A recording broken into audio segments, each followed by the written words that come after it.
Wao wanaelewa, wanajua kuna vitu vingi ambao wamevipitia, kwao wanaonesha njia ambayo ilikuwa bora ili tuweze kuleta maendeleo katika sehemu yetu husika. Mnaweza mkajiuliza kwa nini maendeleo hayatokei? Pengine sawa, sehemu yoyote kukiwa na mgogoro wa aina yoyote, hakuna maendeleo ambayo yanaweza akatokea. Kwa hiyo ni wajibu wenu nyinyi kuweza kutatua hiyo migogoro, na mkiweza kutatua hiyo migogoro, basi ndo maendeleo yanaweza akatokea. Sasa maendeleo yanaanzeje? Anza kujitafakari wewe, kuanzia wewe kama mtu mmoja.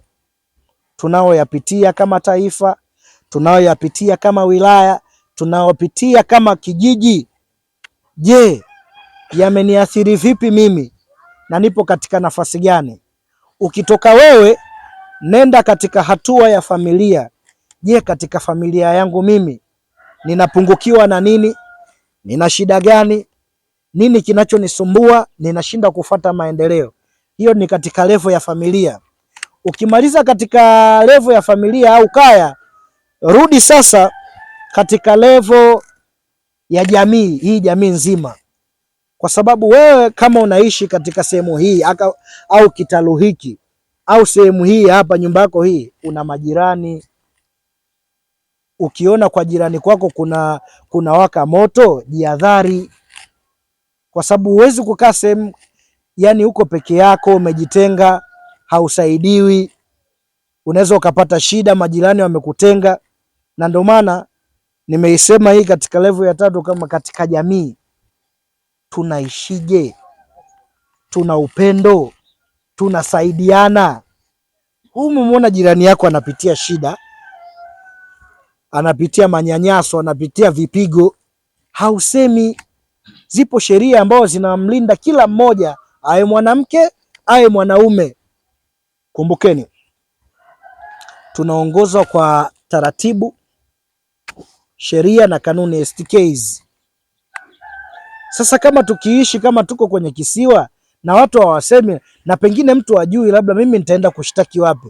Au nikienda kushtaki ni kama tu napoteza muda wangu. Sio kweli.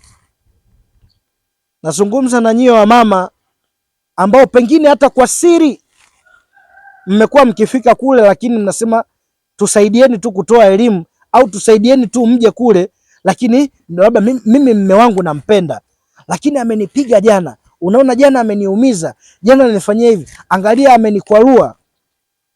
Haya matokeo yote mnafikiri ni matokeo kwa ajili ya nini? Ni madhira mbalimbali, kwa sababu mtu hajaweza kutafakari kesho yake anaweza akafanya nini. Hajaweza kutafakari kwamba ninahitaji nipige hatua kutoka hapa kwenda sehemu nyingine. Kuna mwingine tu ameridhika, anaona tu nikilipwa pengine kwa siku 10,000 au nikalipwa 5,000 au 20,000, hiyo inanitosha mimi, ni kulewa, kesho narudi tena. Sasa kwa minajiri hiyo, tunawezaje kuendelea kama kijiji? Tunawezaje kuendelea kama kata? Tunawezaje kuendelea kama halmashauri na wilaya kiujumla? Tunawezaje kuendelea ikiwa tuna hayo matatizo? Tunawapiga wake zetu. Lakini tu sio hivyo, wanawake wameendelea kutumika kama chombo cha starehe. Kama mwanamke anatumika kama chombo cha starehe, kwa nini hatukumbuki kwamba kuna maambukizi ya ukimwi? Jamani, ukimwi haujaisha. Ukimwi upo. Lakini sasa napata taarifa, naambiwa mwanamke anatoka kwa mtu mmoja akiwa na fedha, anamtumia yule mtu, akiishiwa anaenda kwa mtu mwingine. Jamani, hatuogopi ukimwi? Hatuogopi ukimwi? Lakini sio ukimwi tu, kuna magonjwa mengi ya zinaa. Mwanamke huyu katumika kwa mwanaume huyu, kaenda kwa mwanaume huyu, kaenda kwa mwanaume huyu, kaenda kwa mwanaume huyu, na mtu ambaye ni rahisi sana kuweza kupata magonjwa ya zinaa ni mwanamke. Leo huyu mwanamke anaweza akalala na huyu, anaweza akalala na huyu, mwanaume akaa tu vizuri. lakini mwanamke tayari amebeba magonjwa ya zinaa. Nichukue nafasi hii kuwapongeza wote ambao mlichukua hatua ya kuweza kumchukua mwenza wako mkabariki ndoa, iwe ni ya kimila, iwe ni kanisani, ukaishi naye ukamtunza kwamba huyu mimi ni mke wangu, ili hali mkaacha ile hali ya kutangatanga kutoka kwa mwanamke huyu kwa mwanamke huyu, na hiyo yote inayosababisha ni njaa ya fedha na tamaa.